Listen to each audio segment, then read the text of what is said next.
How far should a country go to vet the value of future citizens? Imagine this.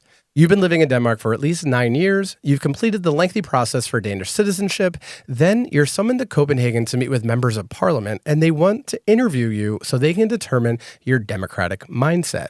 You only have 8 days of notice, and it isn't clear whether or not you can bring an attorney, how this could impact your citizenship application, and all you know is that members of parliament from the Citizenship Committee have assembled over 1,700 pages of information on you due to a 2018 Facebook post that you shared. That's where 3 out of the 2,000 plus people waiting for citizenship found themselves in December of 2024. Hey everybody, you're listening to What Are You Doing in Denmark, the podcast that helps you make Denmark make sense. My name is Hartman, and today we're diving into a debate that's stirring up headlines and strong opinions across Denmark. Should candidates for Danish citizenship be grilled about their values and democratic mindset? Some call it necessary scrutiny, and others call it thought control. The controversy has already led members of the Citizenship Committee to resign in protest, caused rifts amongst the parties of parliament, with some going as far as to vote against the entire citizenship bill for 2,000 residents of Denmark. In today's episode, we're going to explore that debate and what's at stake for Denmark's democratic identity and over 10% of the population of Denmark who, like me, were not born here. We'll discuss it all today with another member of Denmark's foreign-born population, Dharshika Christopher. She's a Norwegian comedian with a background in law, which made her the first person I thought of for what I hope will be a lively discussion about a very serious topic. Welcome, Dharshika. Thank you so much. Thanks for having me. Yeah, I'm really glad to have you on. I'm glad you agreed to come and share some of your knowledge and obviously your unique perspective as another international living here in Denmark. Spoiler, we have you booked for some future episodes in 2025, but I'm really glad you were able to come on here with short notice as this story has been breaking. And since it's your first time, can you tell us a little bit about yourself? Yes, of course. I was born and raised in Norway, and I moved to Denmark in 2018. But since I'm in Norway, it's quite easy to move to Denmark,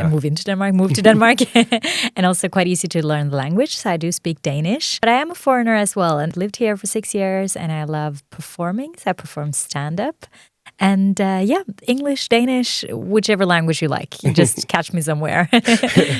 Excellent. And we're really glad that we're catching you on the podcast today to talk about this. And of course, we're talking about citizenship requirements. And now, key requirements of Danish citizenship are pretty familiar compared to other countries, although in Denmark they are a bit more stringent and have been criticized by the EU Court of Human Rights, for example. And there's really been no attempt by some members of parliament to hide that they've been designed that way to make getting citizenship more difficult. You have to live in Denmark for at least 9 years and hold permanent residency for at least 2 years. You also have to have financial independence, a clean criminal record, and employment for at least 3 years and 6 months within the last 4 years of the time that you're sworn in as a citizen. Denmark has been criticized for having very low bars to disqualify people. For example, people have been disqualified for driving offenses because once a fine has reached a certain level, they're basically barred from ever getting citizenship. Another unique factor in Denmark is that to acquire Danish citizenship, foreign nationals have to be approved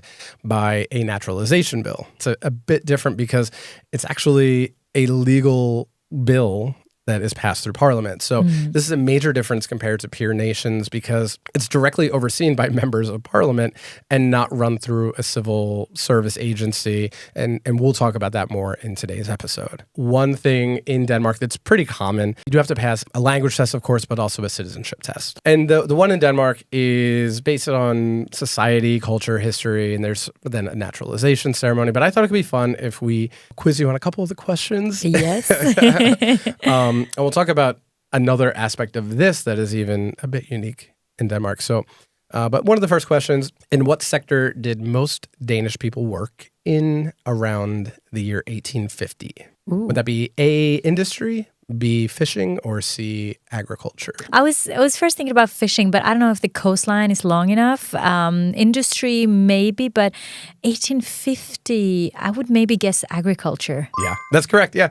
And Denmark, even today, has some of the most fertile land, and I think per capita of per square kilometer, uses the most of their land for agriculture. That's pretty cool. Okay, second question. Which Danish television series famously depicted the period of life in Denmark from 1929 through 1947? Would that be A, Kronikken, Born or Matador? It's fun because a lot of stuff I learned about Denmark, I learned by watching stand-up. Yeah. And it's this one TV show that is always mentioned, and that is Matador. So that would be my guess. Yeah, and that's correct. Yeah. I think when in doubt, just go with Matador. And there's also a section in the Danish citizenship test that is meant to test applicants on their Danish values. Now, this has been in place for quite a few years. I want to say since 2021, but I could be off on that. But there is a Danish values section. So here we know for a while they've been sort of poking away at this Danish values concept. But an example of one of those questions would be,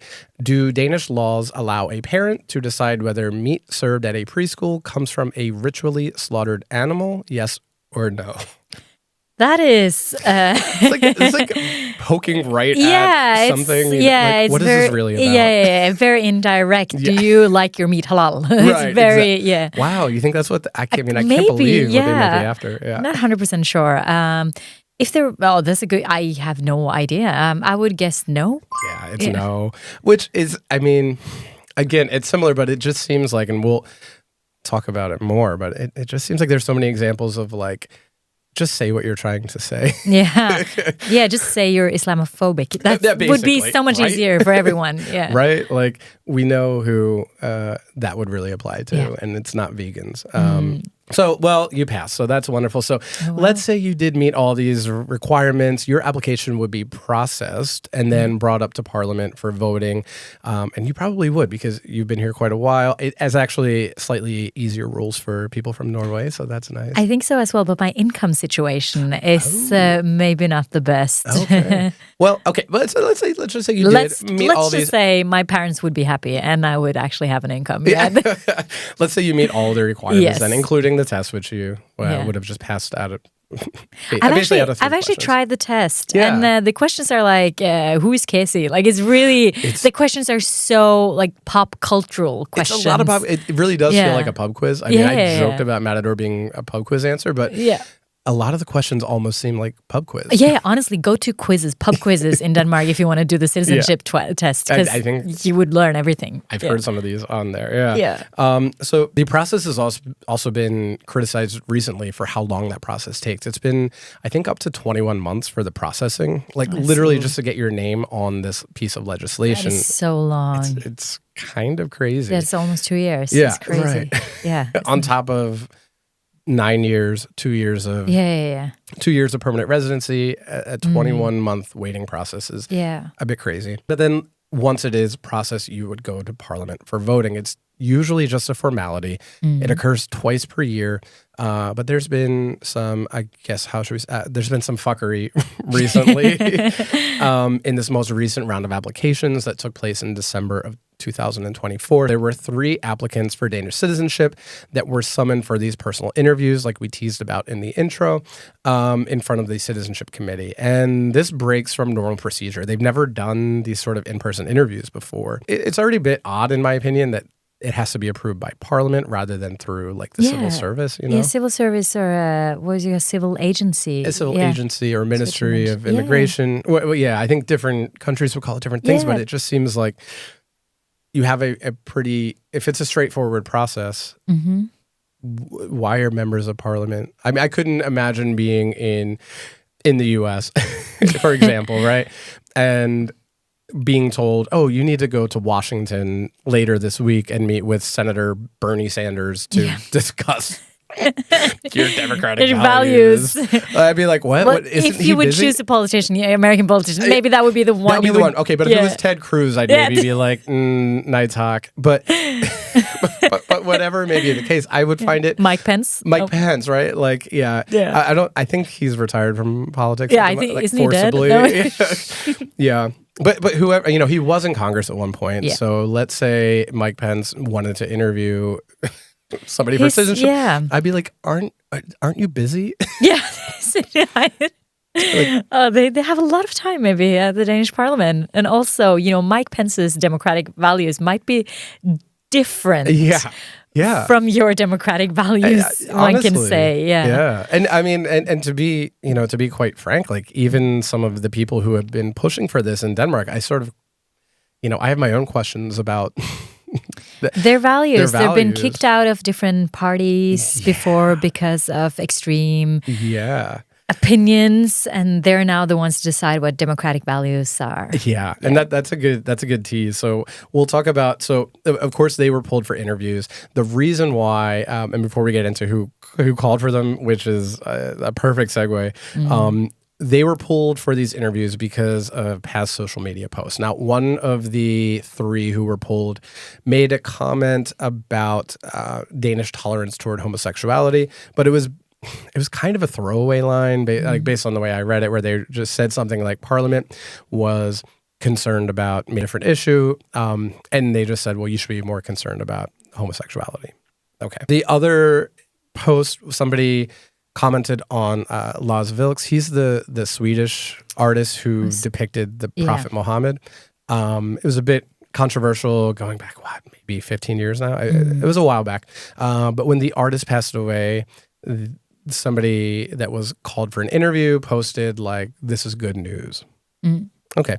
And then the third had compared different Western politicians to Hitler. Not great, but great. No. Freedom of speech, right? Freedom of speech. Yeah. There's no threats. There's no... right. That's a good point because it wasn't threatening. If you're going to limit the freedom of speech, it's threats, for example. Yeah, that makes sense, right? Like you can't do something that extreme with your freedom of speech, but to me, it doesn't seem super extreme. So these interviews, as we said, were not standard practice for citizenship, but they have raised concerns and there have been some splits in the parties. The committee in turmoil almost immediately from calling for these interviews. Even with the governing coalition, the parties were divided. So Social Democrats who are in the government, they strongly supported the interviews and they framed them as an opportunity for applicants to demonstrate their commitment to Danish values, which is... Isn't there two criteria in the objective criteria that is actually accepting Danish values as well? How many times do you have to accept in order to actually get the citizenship? Right. Yeah, I mean, I would agree, like, going through the citizenship process and applying for it is... Accepting Danish values, right? Like, you're accepting that process, and you've already gone through great lengths, like learning Danish, engaging in society, getting a job, living in Denmark, having a clean criminal record, and applying for citizenship itself is sort of demonstrating that, in my opinion. You know, Venstre, also part of the governing coalition, they expressed legal concerns, basically wondering just kind of if the Ministry of Justice would approve the process, who spoke out against it. And Moderat, also part of the coalition, basically kind of punted. They wanted to reserve judgment until the interviews were over before they could kind of commit to it. So on this citizenship committee, Social Democrats hold 6 of the 17 seats. Liberals have 2, moderates have 1, and the remainder are kind of split among the other parties, including one person who resigned. So one member of parliament, Helene Berenschot. Maybe. I'm not sure. Yeah, we'll go with that. So Helene actually resigned. She's in the Alternative. She resigned as vice chair of the committee, and her reasons that she cited were just basically, as we've discussed, like it violates legal principles, and she called it mind control. Basically said, like, if we're supposed to be having freedom of speech, we can't have these arbitrary concerns and cite cases that are based off of social media or relied on different politicians' feelings rather than, you know, the criteria that's already been laid out for citizenship. In law. Yeah, in law, exactly. But all of this kind of started from a guy named Mikkel Bjørn. Easier for me to say. He's from DF, or the Danish People's Party, and he's chair of the Citizenship Committee. And basically his argument was that all of these people are terrorists, sympathizers, or criminals, even though, again, they have clean criminal records or they wouldn't have gotten through this part. And this guy himself has been kicked out of Conservative Youth for making racist remarks online. In Parliament, he compared Syrian immigrants to poisoned M&Ms. He has painted his face black and called burqa-clad women scoundrels. So he's got maybe his own issues when it comes to democratic values, in my opinion. Yeah, his democratic values does not reflect my democratic values. Exactly. And who's to say what they are? You know, values are something that's subjective, right? Like, I don't know. He also has pushed views before in Parliament where he would like to have different factors, including which specific country somebody comes from when they apply, to determine their path to citizenship. And in his defense of that, he said, and this is a rough translation, in an interview with TV Toe, he said a good example is if there's a restaurant where people are constantly coming out with food poisoning, then you have to take note of that restaurant and maybe look into whether you should go to a different restaurant next time. Again, referring to people and their country of origin. Yikes. It's the same as if I said that all white people are racist. Exactly. I mean, it is insane. People are individuals.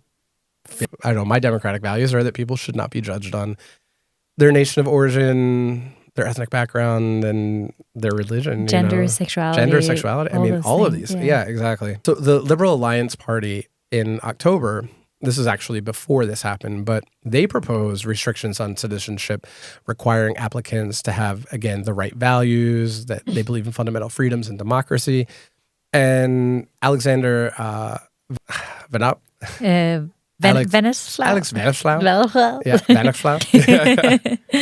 But he suggested that individuals with extremist views, so for example, those who support violence against Jews or are opposed to homosexuality, should be barred from becoming Danish citizens. Now, I wouldn't agree with those particular views, but that's where he went. And he also acknowledged that this proposal could be seen as thought control, but said even though it could weaken the rule of law, it was necessary to defend liberal democracy in a free society.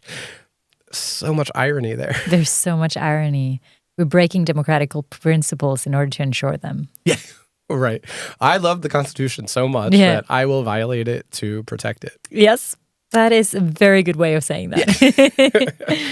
Yeah. So he actually went as far as saying that he would be fine involving the Police Intelligence Service, or the PET, to profile citizen applications. Oh, Big Brother? Yeah, exactly. He did clarify that it would not necessarily be appropriate to target somebody that, say, posted something inappropriate on Facebook, but he believes that it's basically the Immigration Ministry's prerogative to review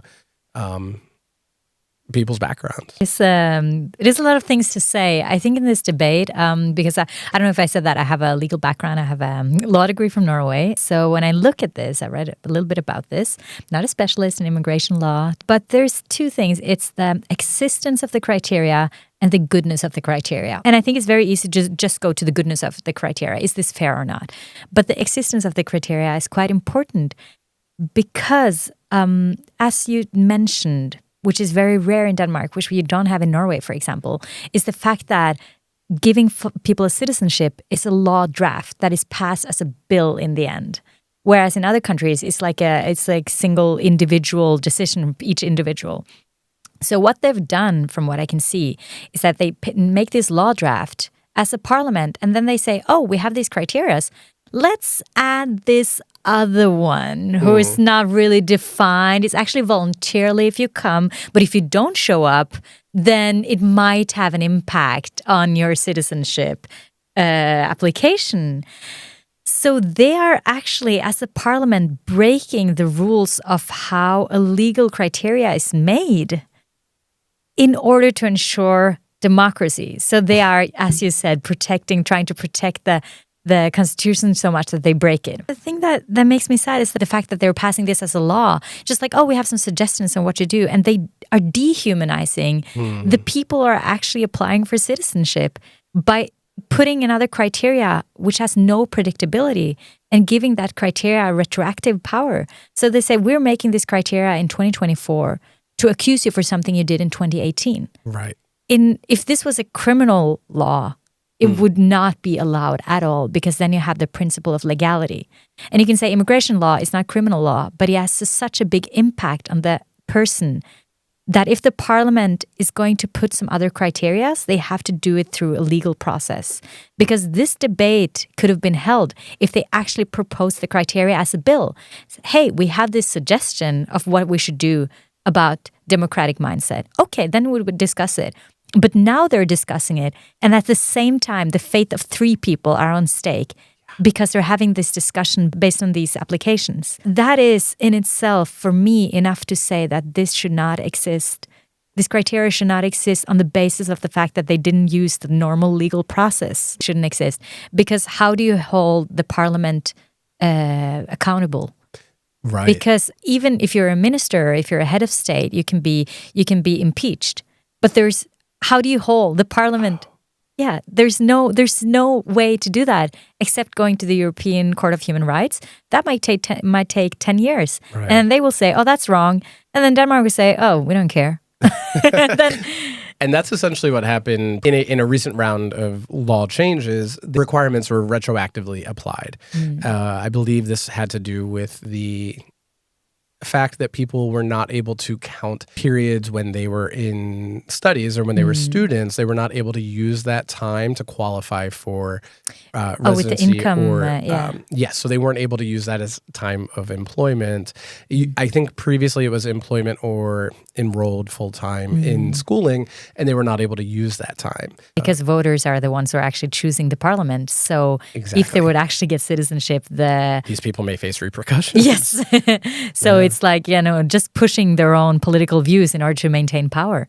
It is a dystopian 1984. It's a bit scary. And I think you were alluding to it a bit, but I think part of this is also put in place to not just retroactively make it harder for people to get citizenship, but also to deter people from doing it in the first place. Yeah. I think there's a bit of intimidation, which is something that has come up in this debate, that are people really just looking for a way to deter people from applying in the first place? If you know that you're going to be basically dehumanized and humiliated by having to go to an interview and have to explain the little things you posted on Facebook. I mean, it's not even a gray area to me. Yeah, because that goes into debate of the goodness of the criteria. But I just think in the existence of the criteria, we should just stop there and say, like, this should not be happening. Yeah. Because if they would actually say, we're going to vote a law for this, then okay, let's have the discussion. But they're not doing that. Yeah. And these are people. These are, It's people. Yeah. One of the one woman, she came out crying. Yeah. And she's been, working with this for between 9 to 11 years at least. Yeah. And then it's like, oh, this, and you think Facebook that quote. You're set, you're ready to go, you're going to become a Danish citizen. And different things were thrown out that even the language is a reason why it's reasonable to have the interview. Yeah. But then I sort of think, well, don't you trust your own agencies that you oversee that grade people's language ability? Don't you trust the system that already, for anybody who doesn't know or hasn't gone through it, like when you live in Denmark as a foreign national, when you move here to be a resident of Denmark and go through a visa process, that's all handled through an agency that's handled through the part of the immigration ministry, and they trust that. But then when it comes time for citizenship, I understand that it's a bigger deal, but they want to directly oversee it as members of parliament. That's members of parliament. They're not even doing. They're not even doing. Yes, very good micromanagement. But they're not even doing their job. Their job is to pass laws. They have not passed the law on this criteria based on the criteria that they already put out. Yes, to change it 7 days or like within weeks of the vote. It is insane. How can you say to people that they're supposed to maintain a job and do their job and they're not doing their job themselves? They're right. That's a great point. Just Parliament, do your job. Make laws in a lawful manner. Right. That is the only thing you're supposed to do. It reminds me a bit of prior to Roe versus Wade. A contentious issue in the United States, of course, is abortion. Yeah. And we won't go too far down that road, but one tactic that was used by opponents of abortion, mostly in the Republican Party, since Roe versus Wade was put into place and allowed the freedom of abortion in all 50 states, that it was guaranteed, what they would do was say, okay, it's guaranteed. We're gonna make sure that it's legal, but we're gonna make it impossible. Because we can't make it illegal, we're gonna make it impossible. We're gonna put in very restrictive circumstances that make it very expensive to have a facility that is able to give somebody an abortion. We're going to make women go through very dehumanizing things, transvaginal ultrasounds, things like that. Yeah, and also so many conversations. And it was a way of just saying, oh, no, it's legal. It's just almost impossible. And I fear that that's what they're attempting to do. Yeah, with the citizenship. Yeah. So we'll talk a little bit on the other side of a quick break about what happened in December and what the fate of these three people were. Welcome back. So in case you haven't kept up with the story, we'll talk a little bit about what happened after this review. So the Danish parliament did grant citizenship to these three individuals, those who underwent the interviews. Again, it was interviews based on information about them to test their democratic values based on social media posts. And despite efforts by the Danish People's Party, the Danish Democrats, and the Conservative parties, they did not want to provide citizenship to two of the three people who were interviewed. The majority on the committee did actually go forward and give them citizenship. What it did result in was an agreement to have a preliminary study to see other ways that they can test the democratic values of applicants, kind of how they can review the personal views of applicants in the future. So as a result, the Danish Immigration Ministry is considering introducing a screening process for citizenship to look for anti-democratic views. An expert panel will be appointed to ensure that any recommendations do align with the Danish Constitution and internal human rights obligations. So that's a plus, but I don't know how you'll really square that peg.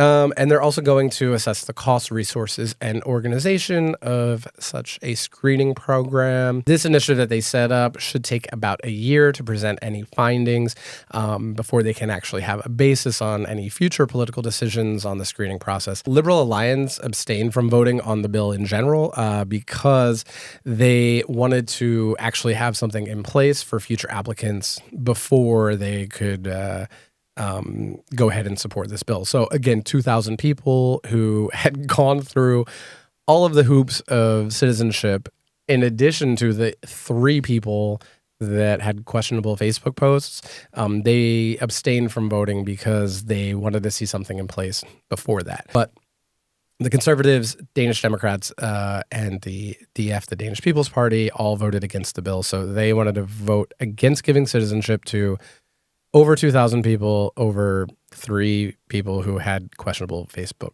posts. Again, I think they were just looking for a way to do it. It's just trying to use symbolism in politics. I think you're right. It really is, these are so-called political leaders, but yeah, but if you... what are they leading? Yeah, and also if you get 2,000 people who are not born in Denmark not to have the right to vote, it's easy to maintain the power. Right, because it doesn't matter what they think of you. And they have no repercussion to vote against you. I understand the importance of making sure that citizens are going to be a fit for society. I definitely understand. I don't think that's unique to just Denmark. I think it's more how they're going about it. Yeah. What are the Danish values? That's the thing. Nobody can really understand or explain it. It seems as if the Danish values like eating pigs and and just eating pigs and be with whoever you want, which I love the second one. But the first one is very, As somebody who is a homosexual, I'm a little bit keep my name out of this. Yeah, it's pinkwashing. It's pinkwashing. Don't use me. If you're going to be racist, if you're going to be xenophobic, if you're going to be Islamophobic, just do it. You don't have to say you're doing it in my defense. Because look, I would rather live in a society where I know that there are people who are against me. I don't necessarily think that these parties are strong supporters of LGBTQ rights. No. Unless it's to contrast with other religions. Yeah. No, but that's the thing. It's isn't that pinkwashing? Yeah. Oh, absolutely. It's called, yeah. So you're it's being an ally of convenience. I'd rather you just have this fight on your own. You know, because I'll tell you what, the people who are against homosexuals, at least they say it to your face and at least they say it out loud. Yeah. So I know who to avoid. But when you're going to say that somebody is not having democratic values and you're going to dress it up in ways of just go out and say what you're saying, which is you don't want people from certain countries with certain religions here. And certain religions, exactly. I don't think the interview is the problem. I think it's how they went about it this year. Yes. I think it's strange that it's the parliament. Like it's literally a member of parliament. Yeah. You're like, is this where my tax money is going? That too. Shouldn't it go to an agency who does it, who also have the qualifications? Because being a politician, you're good at talking, but you might not necessarily have the background of what immigration is. Yeah. And to actually have the background to determine anything. You're not a legal expert. Constitutional law seems to be a blind spot for some of these people. I read about this. I have a law degree. I was like, I don't know if I could have decided if, democratic values, because there's not even a definition of democratic values. Yeah. So if I, with a law degree, are looking at it and be like, okay, yeah, but I wouldn't know what to say on the spot. Yeah. And then the parliamentary leader or someone in parliament would say, oh yeah, 7 days later, I'll do it. Yeah. I'll do it. I'll decide the fate of a person based on my own beliefs. I think that's the sad thing. Is like you meant like exactly the word you said. Like it's a person. These are people. These are people who clearly love this country so much that they want to be a part of it, and they want to have citizenship. And you could argue that Denmark is unique because there are certain things that come along with citizenship, and it's hard to strip them away from somebody. But these are people who obviously are not here to just live off of a system of social services. No, they can't even. Yeah, because of like that they are working here. That they have not taken from the system. That they have not been living here violating the laws of Denmark. They've gone through all of these things. It's a lot to spring on somebody at the end. They're also paying taxes in Denmark, and since they have to stay in Denmark for a period of time, they're using the income they have after tax in Denmark as well. So they are actually just paying so much money to the country, and then just looked upon as a burden. And that's a tough thing to swallow because, these are people, and these are, I would argue, the kind of people that you want here, and that have democratic values and would be good members of society because they've proven it to get that far. This is an interesting story. It's going to be ongoing for a while, of course, and we will have updates as this study comes out and new details emerge.